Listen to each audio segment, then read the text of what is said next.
अस्सलामुअलैकुम वरहमतुल्लाहि वबरकातुहू। अगर आप वफाकी या सूबाई सरकारी मुलाजिम हैं और रिटायरमेंट प्लानिंग कर रहे हैं तो आपके लिए ये वीडियो बहुत अहम है, आपको भारी नुकसान से बचा सकती है। नई पेंशन रिफॉर्म्स के बाद पेंशन कैलकुलेट कैसे होगी, कब कितनी पेंशन और कम्यूट मिलेगा, 25 साल, 30 साल, 60 साल, कब कितना नुकसान कितना फ़ायदा, वफाक और सूबों में कौन से रूल्स तब्दील हुए, और अगर पे स्केल रिवाइज होते हैं तो किन को फ़ायदा होगा किन को नुकसान, कम्यूट की शरह कहाँ पे तब्दील की गई है। आपके तमाम सवालात के जवाब इस छोटी सी वीडियो में। वीडियो अच्छी लगी तो लाइक ज़रूर करें, चैनल पे नए हैं चैनल ज़रूर सब्सक्राइब कर लें।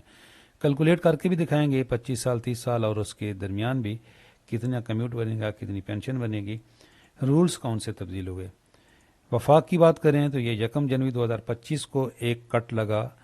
वैसे तो पेंशन के ऊपर बहुत सारे कट हैं, लेकिन हम अभी ये इस वीडियो में बात करेंगे कैलकुलेशन के हिसाब से। जो आप रिटायरमेंट ले रहे होंगे तो जो पेंशन कैलकुलेट होगी 24 मंथ की एवरेज पे, और पंजाब में ये 36 माह की एवरेज है। ये एवरेज कैसे निकालते हैं, मैंने एक अलग से वीडियो अपलोड की है कि 36 माह की एवरेज कैसे निकालनी है, 24 माह की कैसे निकालनी है, और फार्मूला क्या है। ये देखें, ये ग्रास पेंशन का फार्मूला पहले था 7 मल्टीप्लाई बाई टोटल सर्विस, और यहाँ पे सर्विस जो है ना, अगर आपकी 30 साल से ज़्यादा है तो 30 लिखी जाती है, 30 से कम है तो वो लिखी जाती है। लास्ट बेसिक पे जो थी पहले ये थी, अब यहाँ पे एवरेज आ गई है। वफाक में यहाँ पे एवरेज है जी 24 मंथ की, और पंजाब में ये एवरेज है 36 मंथ की। और वफाक और बलूचिस्तान के रूल बिल्कुल सेम है। वीडियो में जो बात वफाक की जाएगी बलूचिस्तान के लिए सेम है, याद रखें। अच्छा, दूसरा कट लगा था ये 10 सितंबर 2024 को कि जो कबल अज वक्त रिटायरमेंट लेंगे तो उसके ऊपर जुर्माना, ये भी अब तमाम के अलावा जुर्माना भी अब हर जगह पे ये लागू हो चुका है। लेकिन सिंध ने ये जो कैलकुलेशन के फार्मूले तब्दील किए थे इसका नोटिफिकेशन फ़िलहाल मुअत्तल कर दिया है। सिंध में अभी तीनों नोटिफिकेशन मुअत्तल हैं जो पेंशन रिफॉर्म्स के थे। तो सिंध में इन दिनों पुराना रूल ही चल रहा है। ये 10 अक्टूबर 2025 को जो एहतजाज हुआ उसके कैंसिल नहीं हुआ, ये मुअत्तल है। और मुअत्तल भी उसी दिन हुआ जिस दिन ये नोटिफिकेशन जारी हुए, यानी कि ये 18 अगस्त का, ये 6 अगस्त का, और एक 31 जुलाई का। अच्छा जी, अब इतलाक़ कब से होगा इनका, ये इतलाक़, ये बाद में क्लेरिफिकेशन आई 4 मार्च को कि जब ये नोटिफिकेशन इशू हुए हैं उस दिन से इसका इतलाक़ होगा। इनसे पहले अगर किसी ने LPR अप्लाई कर दिया है, लीव इनकैशमेंट पे हैं, तो उनके ऊपर भी इसका इतलाक़ नहीं होगा। कैलकुलेशन का फार्मूला 1 जनवरी के बाद, अगर इससे पहले किसी ने अप्लाई कर दिया है तो उसके ऊपर इसका इतलाक़ नहीं होगा। और इसी तरह ये जुर्माना, अगर 10 सितंबर 2024 से पहले किसी ने छुट्टी ले ली है LPR पे, लीव इनकैशमेंट में, तो उसके ऊपर इसका इतलाक़ नहीं होगा। अच्छा, कैलकुलेशन से पहले एक और क्लैरिटी कि वफाक में जो लीव इनकैशमेंट है वो 30 साल पे मिलती है। 30 साल अगर आपकी सर्विस होगी तो आपको लीव इनकैशमेंट मिलेगी।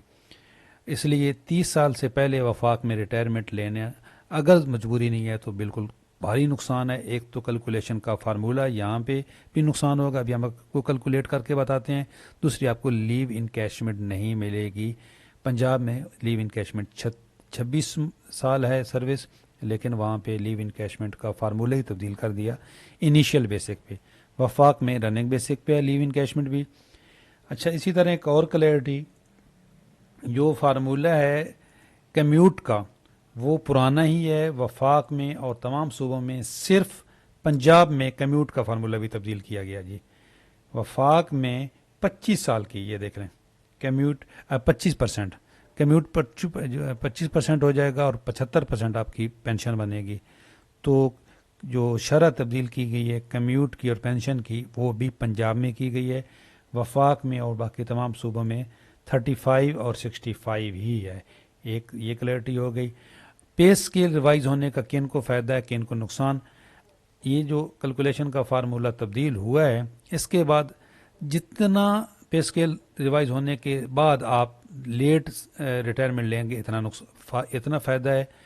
रिटायरमेंट जो पेंशन जो आपके पे स्केल वाइज होंगे, अगर उसके बाद फ़ौरन आप रिटायरमेंट ले लेते हैं तो कोई फ़ायदा नहीं होगा आपकी पेंशन पुराने फार्मूले से, क्योंकि आपकी जो जितने अगर 2 महीने गुजरे हैं तो आपको तो सिर्फ 2 महीने का फ़ायदा होगा। जो नई आपकी बेसिक बनेगी, एवरेज निकालेंगे तो एवरेज तो वो तकरीबन वही बन जाएगी जितनी आपकी पहले रनिंग बेसिक है।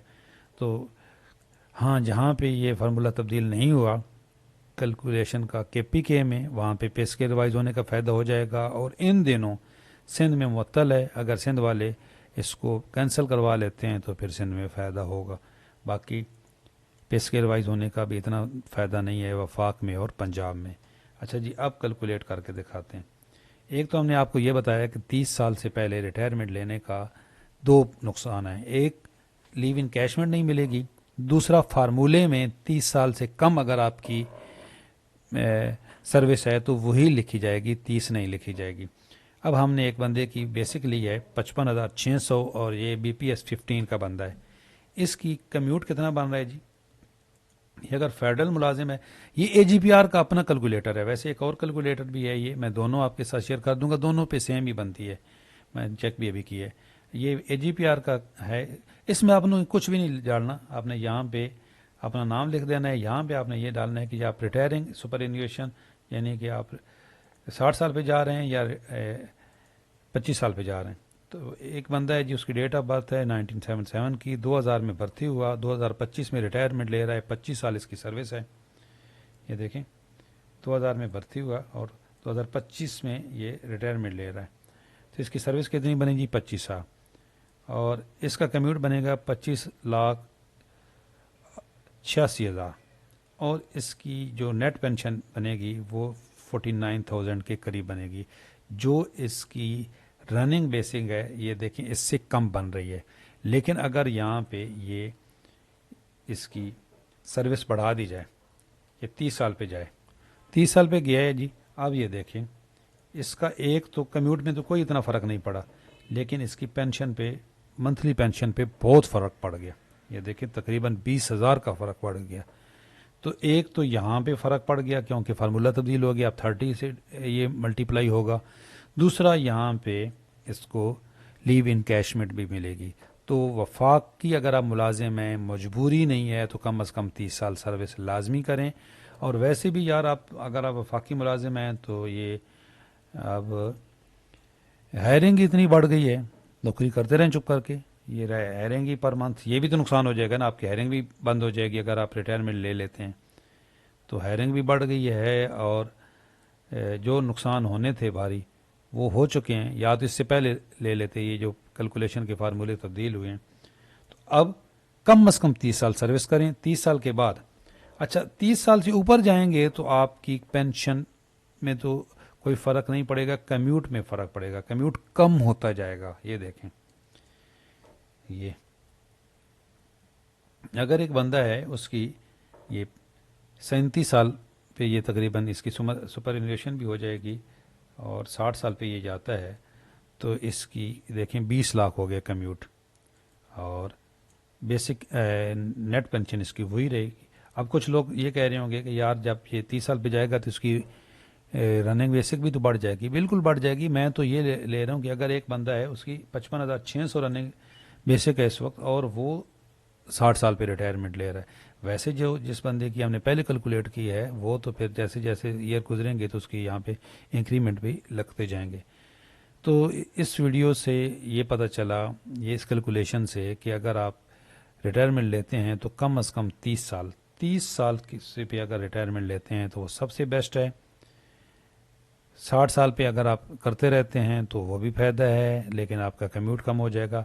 25 साल में सबसे भारी नुकसान है। लेकिन अगर फिर भी आप को कोई और काम करना है, एक और भी 25 साल का एक फ़ायदा भी होता है कि जी आप यंग होते हैं, आप कोई और बिज़नेस कर सकते हैं। तो ये तो हर बंदे के लिहाज से अपना है कि अगर आप रिटायरमेंट लेते हैं और आपने कोई काम करना है 25 साल पे, तो आप 25 साल पे रिटायरमेंट ले सकते हैं। अच्छा, एक और लोगों को नहीं पता होता कि आप फुल पेंशन भी ले सकते हैं। ये देखें, आप यहाँ पे कम्यूट ज़ीरो कर दें, आपका कम्यूट ज़ीरो हो गया और आप रिटायरमेंट ले रहे हैं 30 साल पे। ये 30 साल पे ले रहे हैं रिटायरमेंट और आपने कम्यूट कुछ भी नहीं कराया, तो आपकी कितनी बनेगी पेंशन? पेंशन आपकी देखें 92,000 पेंशन बनेगी, इसकी 55,600 बेसिक है। 30 साल पे रिटायर हो रहा है, 30 साल सर्विस है, तो उसकी 92,163 रुपये पर मंथ उसको मिलेंगे। तकरीबन आपकी जो रनिंग बेसिक है उससे डबल। तो ये भी आप लोगों को पता होना चाहिए कि आप इसमें कम्यूट ज़ीरो मिलेगा, कुछ भी नहीं मिलेगा। कम्यूट ज़ीरो हो जाएगा, बाकी सारे इंक्रीज ये दे। कम्यूट तो है ही नहीं ना जी, कम्यूट आपने ज़ीरो कर दिया। तो ये भी आपके पास ऑप्शन है, अगर आपने पेंशन ज़्यादा लेनी है और इकट्ठा पैसा नहीं लेना। तो वीडियो अच्छी लगी तो लाइक ज़रूर करें, चैनल पे नए हैं चैनल ज़रूर सब्सक्राइब कर लें, बेल आइकन को प्रेस कर लें। अल्लाह हाफ़िज़।